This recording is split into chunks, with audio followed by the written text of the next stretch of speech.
Eh bien, l'heure est à l'indignation. Où va l'Église? Où va ce qui est considéré comme étant être, n'est-ce pas, le château, le bateau de Dieu? Pendant que le monde fait naufrage, l'Église se veut être un lieu de secours, un lieu de soutien, un lieu de salut. Mais au regard de ce qui se déroule dans le monde et faisant allusion à l'actualité que nous avons reçue de façon choquante dans le monde ecclésiastique, hier, le 21 octobre 2020, de la bouche et des écrits du pape de cette génération.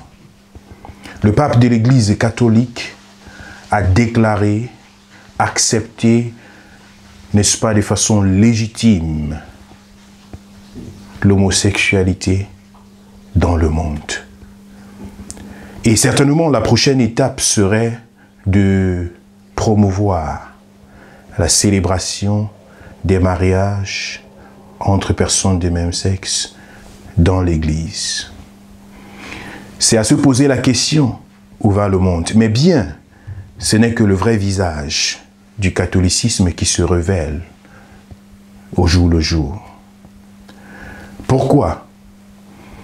Pourquoi voulons-nous marcher selon la parole de Dieu et faisons-nous complètement le contraire de ce que la parole de Dieu déclare? Dans le livre de 1 Corinthiens au chapitre 6, le verset 9 nous dit « Ne savez-vous pas que les injustes n'hériteront point le royaume de Dieu? Ne vous y trompez pas, ni les impudiques, ni les idolâtres, ni les adultères, ni les efféminés, ni les infâmes n'hériteront le royaume de Dieu. »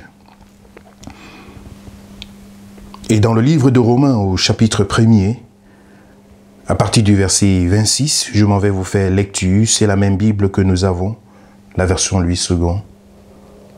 Et c'est celle que nos confrères les catholiques également ont. Au verset 26, l'apôtre Paul dit « C'est pourquoi Dieu les a livrés à des passions infâmes, car leurs femmes ont changé l'usage naturel en celui qui est contre nature. Et de même, les hommes, abandonnant l'usage naturel de la femme, se sont enflammés dans leur désir les uns pour les autres, comme étant hommes avec hommes, des choses infâmes, et recevant en eux-mêmes le salaire que méritait leur égarement. » C'est à se demander si nous avons la même Bible, si nous lisons les mêmes Écritures. Ou alors, sommes-nous appelés à remplacer le monde par l'Église et l'Église par le monde? Ou alors avons-nous peur de se tenir pour la vérité que nous professons? Où va l'Église? Où va l'Église? Le Fils de l'homme, lorsqu'il viendra, trouvera-t-il encore la foi sur la terre? Sommes-nous préoccupés par l'adaptation à la globalisation?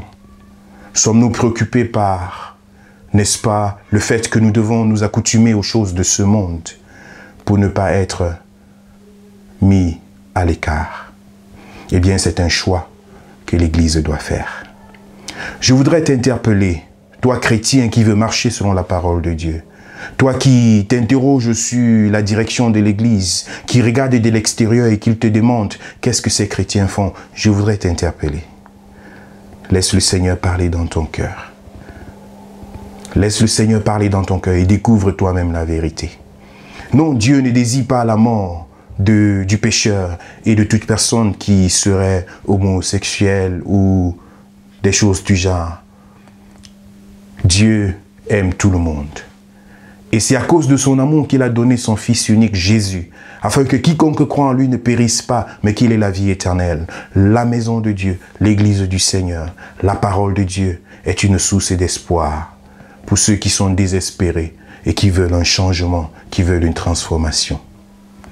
Et c'est pour ça que nous sommes là, en tant qu'enfants de Dieu, en tant qu'Église.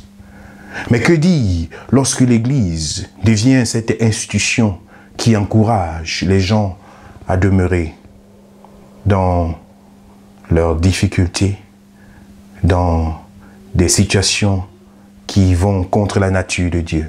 Dieu n'a-t-il pas dit, multipliez-vous et remplissez la terre? Et l'homme ne sera pas seul, il s'attachera à sa femme, et les deux deviendront une seule chair. Dieu dit, allez, multipliez-vous, remplissez la terre. La volonté première de Dieu, c'est cette identité et cette complémentarité entre le féminin et le masculin, entre le mâle et la femelle. Mais la nature devient contraire. Et c'est difficile de le concevoir que l'Église soit le porte-parole pour promouvoir l'égarement. Je voudrais te dire, si tu n'avais pas encore jusque-là découvert le vrai visage de cette institution que je qualifie d'institution d'égarement, je voudrais te dire, tu as une raison fondamentale. Dans notre siècle présent, tu n'auras pas une autre raison que celle-ci, de constater toi-même que ce chemin n'est pas celui de Dieu. Choisis ton camp, Église du Seigneur, et bâtis ta relation avec Dieu. Amen.